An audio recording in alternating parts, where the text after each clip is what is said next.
المسؤولين ان هم يبصوا لنا شويه. احنا تعبنا والله، تعبنا ده. هنعمل ايه طيب؟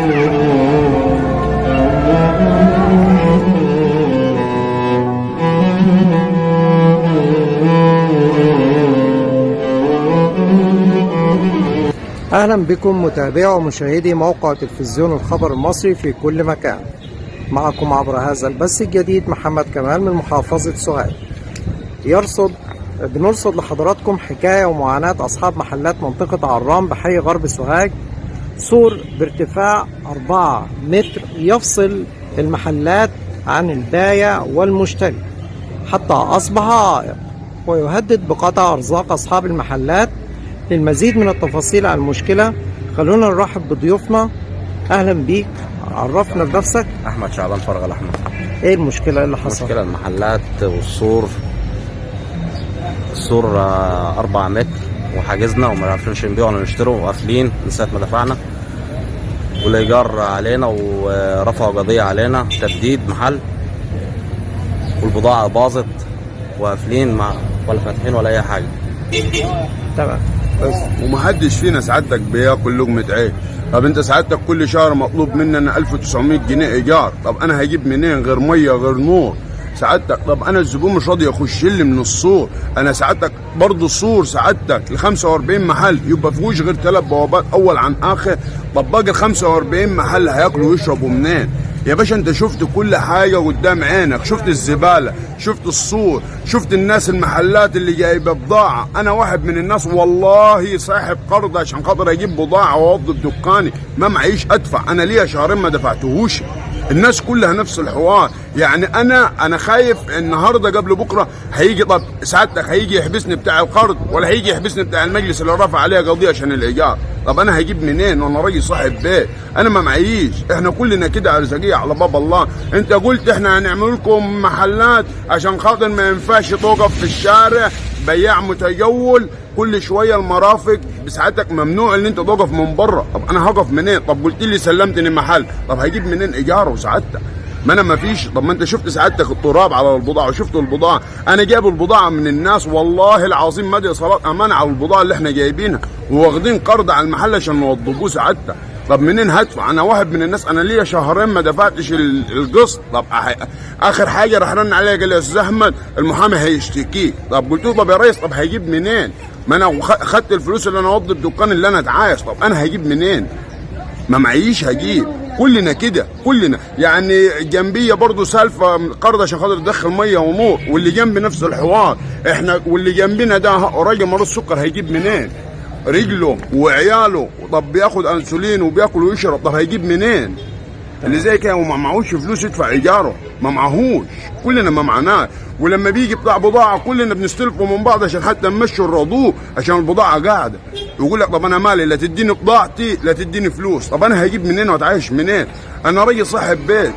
طب هجيب منين هدفع ايجار بيتي؟ هاكل واشرب منين؟ انا مواطن.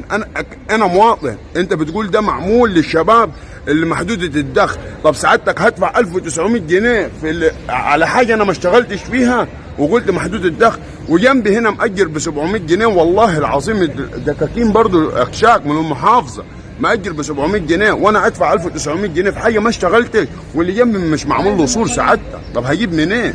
هاكل واشرب منين؟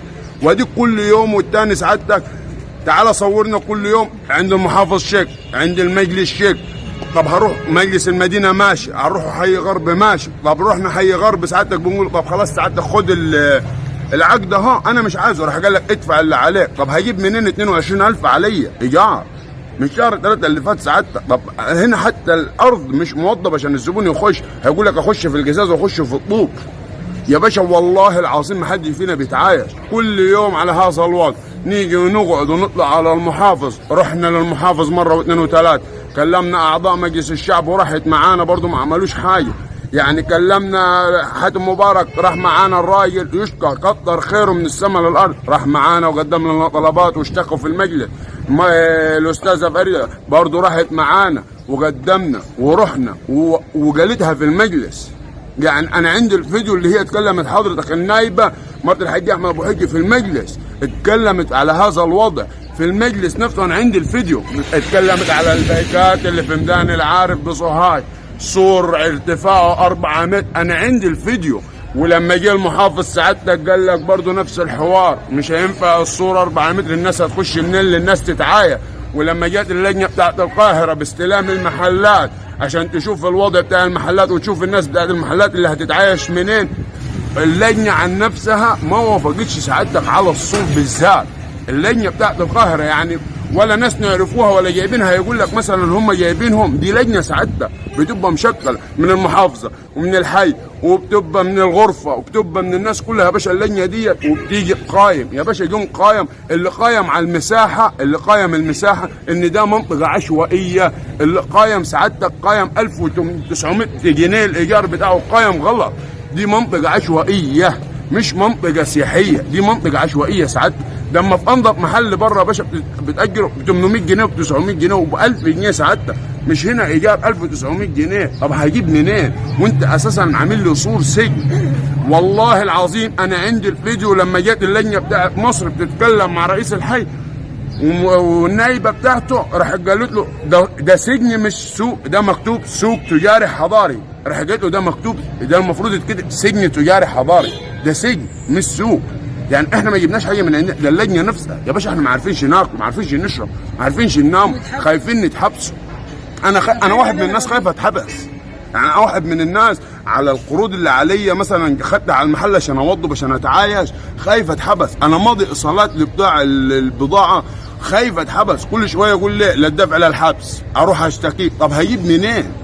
انا واحد هجيب منين؟ انا شاب طالع للدنيا، انا عندي 32 سنه، طب انا هجيب منين سعادتك؟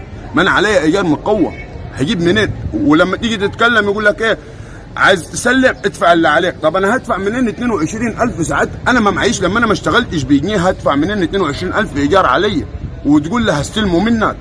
طب انا منين هدفع عشان تستلموا مني؟ انا يا باشا طب سعادتك اعفيني، خد الجواب نفسه وخد سعادتك العقد نفسه، اعفيني من ال 22,000 اللي عليا، خد. انا مش عايزه، هفرش في الشارع، هاكل من الزباله ساعات، هشحت، بس خد اللي على مكان ما تحبس. طب هتحبس على حاجه انا ماليش يد بيها، ما تعيشتش فيها سعادتك، وبتاع الناس اللي عليها هجيبه منين؟ ما معيش فعلا، اجيب منين؟ انت قلت يا ريس دي معموله للشباب يا ريس، وقلت هتساعد الشباب. طب يا ريس هتساعد الشباب، الناس اللي تحتيك يا ريس ما بتوصلكش الصوره صح، هنا هناكل ونشربوا منين؟ يا باشا تعالى بص نظره واحده تعرف سعادتك لو جه المحافظ امر ان السور ده يتشال النهارده يتشال يا باشا. لكن يا باشا كل ما ييجوا يقول لك ايه ان شاء الله ايوه هيتشال. طب هيتشال امتى؟ انت الكلام ده قلته من 3 شهور سعادتك، قال لك هيتشال ويتعمل الارضيه 3 شهور ادينا، وقبليها من 3 شهور تاني، وقبليها من 5 شهور تاني. يعني احنا لينا بالظبط 15 شهر سعادتك، يعني سنه و3 شهور سعادتك هنجيبه منين؟ انا واحد من الناس والله العظيم البضاعه عندي بقت عباره عن تراب ان شاء الله من قله المعايش. ان شاء الله صوتك توصل المصريين عشمانين في ربنا حتى يبصوا لنا نظره واحده بس، يشوفوا الوضع اللي احنا عايشين فيه شكله ايه، هيجيب منين ساعات؟ وفي الاخر يقول لك ايه اهو اترمى في السجن بلطجي. طب بلطجي منين؟ اما انا مش عارف اتعايش، طب هبلطج منين؟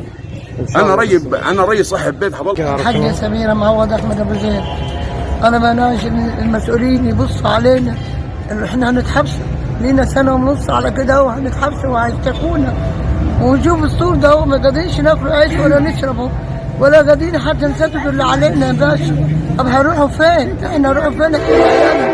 انا بربي اللي بتربي يتامى واللي بتربي عيالي، طب هنعمل ايه؟ هنعمل ايه بس يا باشا؟ احنا ما والله هنقولوا النبي والنبي شوفونا بصوا علينا. انا مريض السكر وعندي السكر وعندي الضغط وعندي الكبد، مين بتعالج ولا سدد؟ يقول لي ما كنتيش قادر تدفع الايجار، خدتيه ليه؟ قلت له انا واخده، طالعوا لي اللي طلع لي في الجرعه، ما قالوليش بيع وشراء، قالوا انت واخداه كده، قلت له انا واخداهوش كده، انا واخداه جرعه، ما واخداش ان هو تجاري، او واخداه مثلا قال لي ده ب 1800 هتاخديه تاخديه، ما تاخدوش، لكن هو قال لي ايه طالع لي في الجرعه، يعني من ده ما انا مش واخداه يعني مثلا بيع ولا شراء، واخداه من الجرعه طلعت لي، قلت فرحت، قلت هتساعدني مع السكر وتساعدني مع العيال اللي بربيها، ولا مريض السكر، لا عارف اشتغل ولا معايا دخل ولا اي حاجه غير اللي دشت الدكان ده. وبواجه المسؤولين ان هم يبصوا لنا شويه، احنا تعبنا والله تعبنا ده، هنعمل ايه طيب؟ حضرتك احنا سمعنا ان في قرعه على المحلات للناس اللي هم الغلابه اللي هم ايه تحت خط الفقر زينا. انا حضرتك رحت جبت شهاده من الشؤون ان انا يعني ايه فقيره، ان جبت شهاده ان انا بعول ايتام، كل الورق قدمناه وربنا كرمنا وطلع لنا المحل ده اهو. جيت ببص لقيت المحل لا فيه ميه ولا فيه كهرباء. اخدت قرض من الصندوق الاجتماعي ب 30,000 جنيه في شارع الجمهوريه، وحضرتك ممكن تتاكد. اخدت قرض تاني من جمعيه المعوقين في حي راشد في سوهاج في الشهيد، عشان ركبت ميه وركبت كهرباء ودفعت كام شهر ايجارات حضرتك.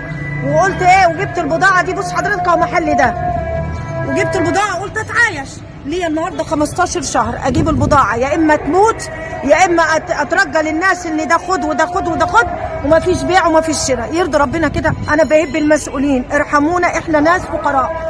بص المنظر، مفيش حد بيدخل لك من الشارع.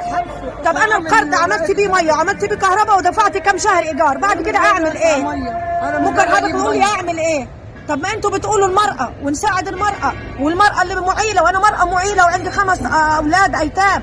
طب المرأة المعيلة تعمل ايه؟ عملت اللي عليا، خدت قروض وممكن اتحبس بيها دلوقتي، والمحل اهو مقفول مش شغال. اللي قاعد بره السور بره بيبلطج بيشتغل، وانا اللي قاعده جوه هنا مش ما حدش داخل لي ولا حدش بيشتغل.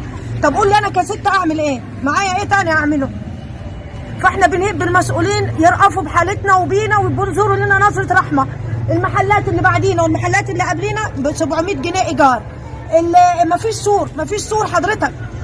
فاحنا بنهب المسؤولين يبصوا لنا نظره رحمه. انا رحت للمحافظ 70 مره ويوجهني للمجلس، اروح المجلس يوجهني للمحافظه تاني، بعت لي شكاوي اقول يا ناس ارحمونا. طب نعمل ايه؟ القروض اللي خدتها على امل ان انا اشتغل واسدها، طب ماليش اعمل ايه؟ قول لي طب حضرتك. بس احنا تعبنا صح يعني. الميه مش راضيين يركبوها لنا، الميه ما راضيش حتى يركبوا لنا ولا المجاري، يعني احنا مش قادرين نعمل اي حاجه. الديون اتكترت علينا وهم قالوا علينا رفعوا علينا قضيه، لا عارفين احنا ندفعوا هنا ولا هنا ونجيبه منين. بص حضرتك صور الصور، الناس اللي شغاله بره زي الناس اللي جوه. طب انا مش عارفين نشتغل، نعمل ايه؟ صور حضرتك، ده مكان ادمي، بص كله يرعى فيه الحشرات. مين بيدخل فيه؟ محدش بيدخل في المكان ده. المحافظ حضرتك جه هنا ووقف عند محل ده ويقول لي انت ازاي انت فاتحه لوحدك هنا؟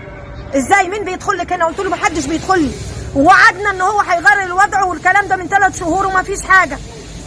فشوف حضرتك كده يعني من قبل رمضان المحافظ نفسه جه هنا ووعدنا وهو ما فيش. المحافظ وقال هعمل لكم وفرحنا وزغرتنا، ما حدش عمل لنا حاجه.